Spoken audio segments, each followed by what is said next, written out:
ఆత్రేయపురం మండలం ఉచ్చిలి గ్రామంలో బండారు కాలనీలో బుడగ జంగాలు బండారు సత్యానందరావుతోనే ఉన్నారని తెలుగుదేశం పార్టీ శ్రేణులు అన్నారు. ఉచ్చిలి గ్రామంలో సత్యానందరావు సమక్షంలో దళిత నాయకుడు మాజీ సర్పంచ్ ఆకాశపు భీమసేన్ మరియు బుడగ జంగాలు అధ్యక్షుడు నీర్కొండ వెంకన్న అతని అనుచరులు సుమారు 250 మంది తెలుగుదేశం పార్టీలో చేరారు.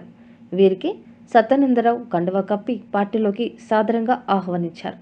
స్థానిక ఎమ్మెల్యే జగ్గిరెడ్డి బూటకపు హామీలతో బెదిరింపులతో వైసీపీ కండువా కప్పారని, వాస్తవానికి సమ్మతించి చేరింది కాదని బుడగ జంగాలు అన్నారు. సత్యానందరావు నాయకత్వంలోనే పనిచేస్తామని, అతన్ని గెలిపించే వరకు విశ్రమించమని తెలియజేశారు.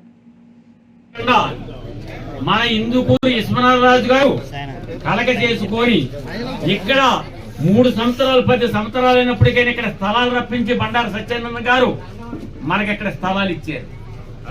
ఈ స్థలాలు ఇచ్చిన దాని మీద మనం అవతల నుంచి ఇవతలకు వచ్చి ఇక్కడ బాకలో పందుర్లు వేసుకొని మన కట్టుకొని నిలబెడుతున్నాం. ఇక్కడ జరిగిన ప్రతి ఒక్కటి కూడా మనకే సిమెంట్ రోడ్లు కానీ, కరెంటు కానీ, ఒక వాటర్ పైపులు కానీ అన్ని జరిగినంత తెలుగుదేశం పార్టీలోనే జరిగినాయి.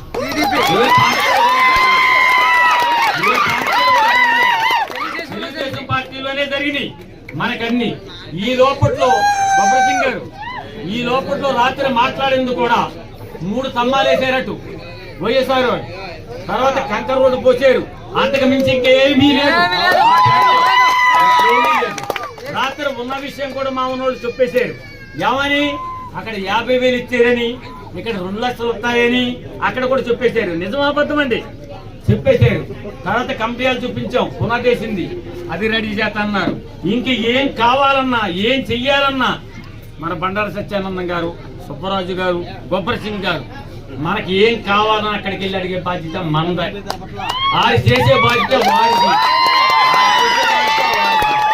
అందుచేత దేనికైనా ఎప్పుడైనా మనం వేసేది మాత్రం సైకిల్కే.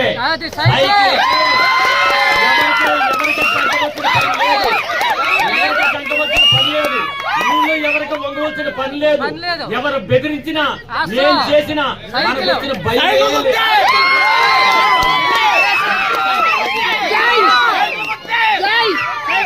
దోసేశారు. ఇప్పుడు ఆ డబ్బులతోటి ప్రజలు ఏమాడుతూ మాయ మాటలు చెప్పేసి మళ్ళీ పాపం గడిపినాయి. రేపు ఎన్నికలు కట్టెక్కిన తర్వాత మళ్ళా ఏడు దాటిన తప్పే.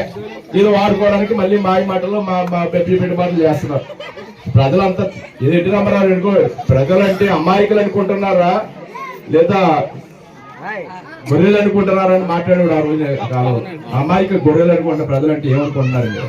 ఇప్పుడు కూడా ఇంకా ఇలా రకంగా చేద్దాం అనుకుంటే అది మోసపూరితం.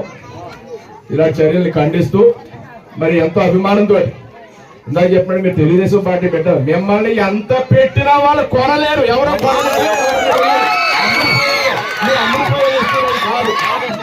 కొనేసుకున్నారంటే మీరు అమ్ముడుపోయేవాళ్ళు కాదు.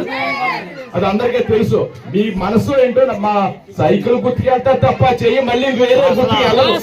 అందులో అనుమానం లేదు. అది మా అందరికి కూడా తెలుసు. ఆ నమ్మకం కూడా మాకుంది. మీకు న్యాయం చేయవలసిన బాధ్యత మా మీద ఉంది. మరి మీ అందరికి కూడా ఈనాడు చక్కగా ఇక్కడ పిలిచి మళ్ళీ మమ్మల్ని అందరినీ మీ సమక్షంలో ఈ యొక్క అండదండలో అభిమానం ప్రేమ చూపిస్తున్నందుకు ఇంకెంత 3 నెలలు అయిపోయింది. దానికి హనీమూన్ అయిపోయింది, దాని సినిమా అయిపోయింది. ఇంకా 3 నెలలు చంద్రబాబు నాయుడు గారు తెలుగుదేశం ప్రభుత్వం వస్తుంది. మనం అనుకున్న కార్యక్రమాలు ఇక్కడ సమస్యలు నేను మొన్న ఇంటికి తిరిగినప్పుడే చెప్పారు. ఆడవాళ్ళందరూ చెప్పారు, కల్లారా నేను చూశాను. డ్రైనేజ్ సమస్య చాలా ఇబ్బందిగా ఉంది. అదేవిధంగా ఒక ఫంక్షన్ హాల్, కళ్యాణ మండపం కమ్యూనిటీ హాల్లో ఫంక్షన్ హాల్ మంచి 2 స్థలాలు అక్కడ ట్యాంక్ గారు ఇక్కడ కూడా చూపించారు. మరి గవర్నమెంట్ వచ్చినట్టుకంటే ఖజానా ఖాళీ చేసాడు కాబట్టి ఒక 6 నెలలు పడుతుంది, సంవత్సరం పడుతుంది. ఈ సంవత్సరం లోపల గవర్నమెంట్ గెలిచిన వెంటనే మళ్ళీ మాయమాటలు చెప్పేసి మన్నాడు చేసేస్తాను, 3 రోజులు చేసేస్తాను నేను చెప్పను. కానీ సరైన సమయం చూసి నేను సంవత్సరం లోపల మరి ఒక ఫంక్షన్ హాల్, మంచిగా ఫంక్షన్ హాల్ మీకు ఉండేలాగా, అందరికి ఉపయోగపడేలాగా, అదే డ్రైన్స్ పని కూడా అతి తొందరలో ఇక్కడ ఒక మోడల్ కాలనీగా, ఎందుకంటే తెలుగుదేశం పార్టీ పెట్టిన మీరు మీకు న్యాయం చేసిన బాధ్యత మా మీద ఉంది. ఒక మోడల్ కాలనీగా మన బుడగ జంగాల కాలనీ తీర్చిదిద్దే బాధ్యత